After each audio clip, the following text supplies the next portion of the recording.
the top 5 tips for playing victim in the Texas Chainsaw Massacre game.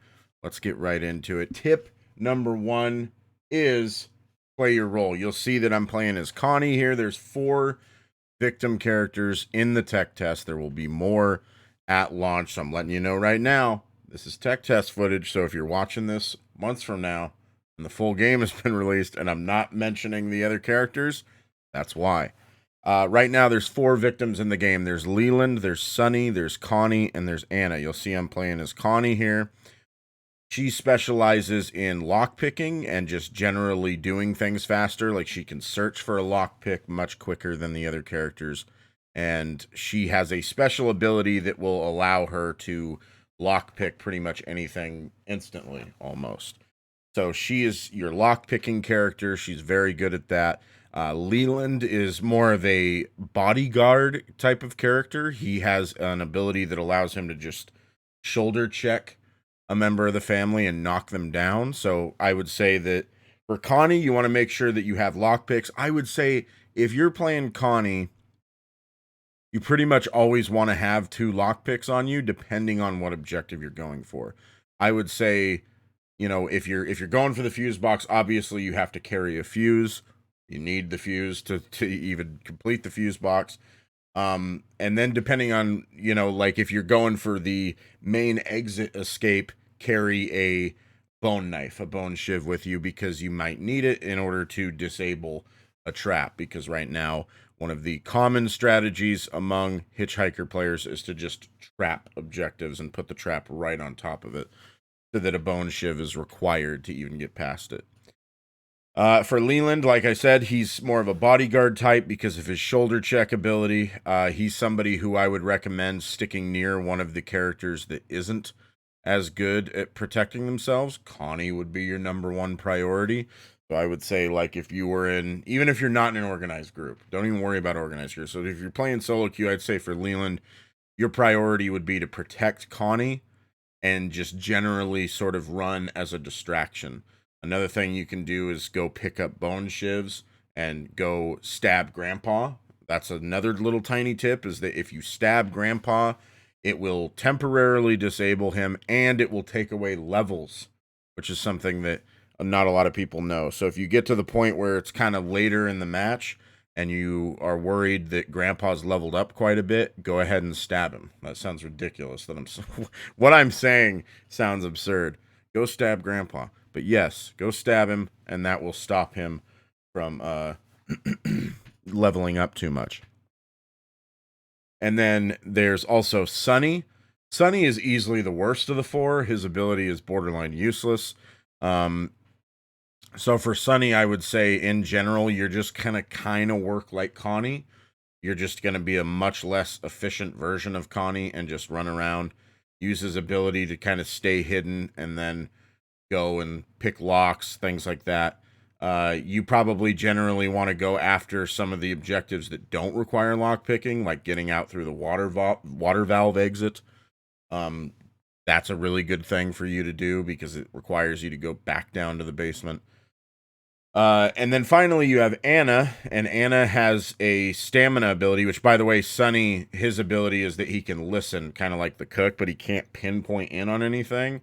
He basically just gets a really small, like AoE ability that allows him to see things through walls, so he can kind of see when family members are close by, but they have to be pretty close, so it's not a very good ability right now. Maybe that'll change with perks. Maybe he could get some perks that make it like map wide. Who knows? Uh, and then Anna has the ability to basically give herself crazy stamina. So her role, what she's best at, is 100% running distraction. So she's really good at being able to get the family on her, run away from them, and then if she gets into a pinch, she can activate that ability and just leave the family in the dust. So that's what she's best at. She should basically be drawing the attention of the family as much as possible while your weaker, slower teammates get the objectives done. So that's the first tip. The second tip is going to be get out of the basement quickly. So the reason that you want to get out of the basement quickly is that you don't want to give the family too much time to set up. So you'll see right here, I just tap E to get out of my restraints instantly. And I'm not even worried about the noise that I'm making. And the reason for that is that, at least in the tech test, you don't really have a whole lot to worry about as the survivors when you're in the basement. As far as I am aware, there is nothing you can do noise-wise to wake up Grandpa while you're in the basement, aside from opening up one of the basement exits. I don't think there's anything that wakes him up. I've tried making a ton of noise and nothing wakes him up. I think the only two ways Grandpa can wake up is if you get out of the basement, or one time I have seen the family like feeds him blood at a certain point. If you spend too much time in the basement, and the family themselves can wake him up.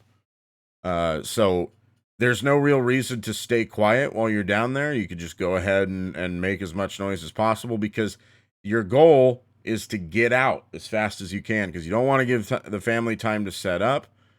And in general, it just allows you to get out of the match quicker. Like, and there's no real reason to stay down there.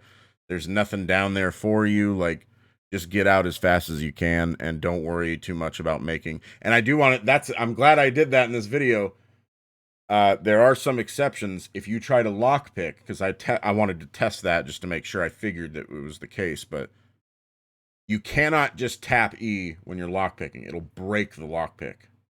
So if you think like, oh, I could just tap E to make a bunch of noise to like search boxes quickly, or get out of my restraints quickly, or open up a vent, or whatever you want to call that quickly, you cannot do that when lockpicking. It'll break the lockpick. So you do have to lockpick normally.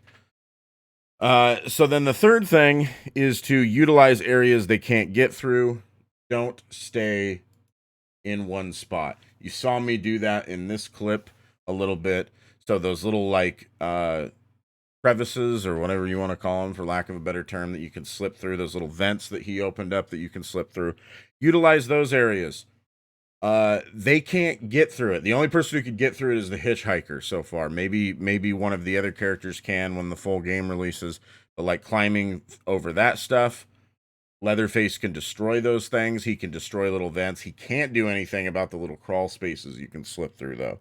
He can stick his chainsaw through it, but he can't get through it, and he can't destroy them. Hitchhiker can get through them, but but that's it. And that's one of the main reasons why you want to get out of the basement quickly, or why you can get out of the basement quickly, is Leatherface isn't very lethal down there. There's not a whole lot he could do to catch you. It's pretty easy to avoid him as long as you're using those crawl spaces and stuff. And also, you get iframes when crawling through there, which is unbelievable. And sometimes it's a little inconsistent, like, and I don't know if maybe that's a latency thing. Sometimes you do get hit a little bit as you're going through, but eventually, when you reach a certain point, as you are stuck in that animation of going through a crawl space, you're invincible. You have iframes. You can't be hit, so it's a great way to avoid taking damage. They're really strong. There's not a whole lot they could do about it. And even the hitchhiker, who can get through those spaces the same way the player can, it takes him a second to get through there. So, and the other bonus is that he can't do it at the same time as the player can.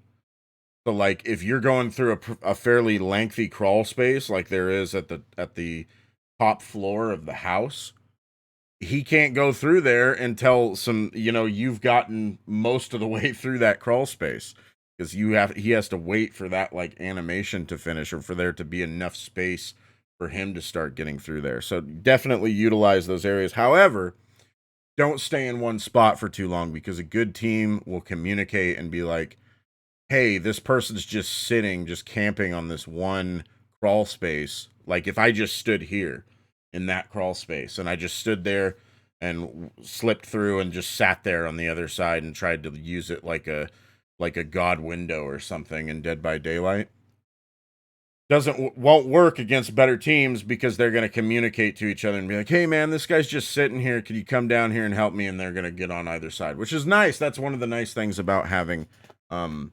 multiple killers essentially in this game, is that they could do stuff like that. You can't just camp on one spot forever. So for a victim, don't stay in one spot for too long because that can happen to you. The fourth thing is don't move when Grandpa roars. Look at that. The text is running off the screen. It's so important. Yeah, don't move when Grandpa roars. I didn't even know the text was going to do that, but we're rolling with it. When Grandpa roars, don't move, because if you move, he's going to detect you, and you're going to have a yellow outline that the entire family can see. So like the cook, when he uses his ability, only the cook can see that. So he needs to communicate with his team. Hey, this person's over here. That yellow outline that comes from when Grandpa roars and uses his little sonar ability, everyone on the team, on the family side, could see that. So don't move. And I'll show you in this clip here, you're even gonna get a notification to pop up on your screen that tells you, look at this, keep still to avoid detection by Grandpa. So why do I need to tell people to keep still?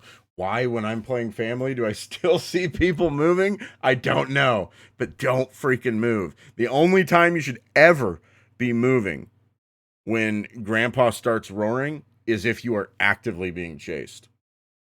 Even if you're out in the open somewhere, like if you're outside and you're just standing out in the open where it's easy to see you, don't move. Hold still. If there's no family nearby and they can't see you, just hold still.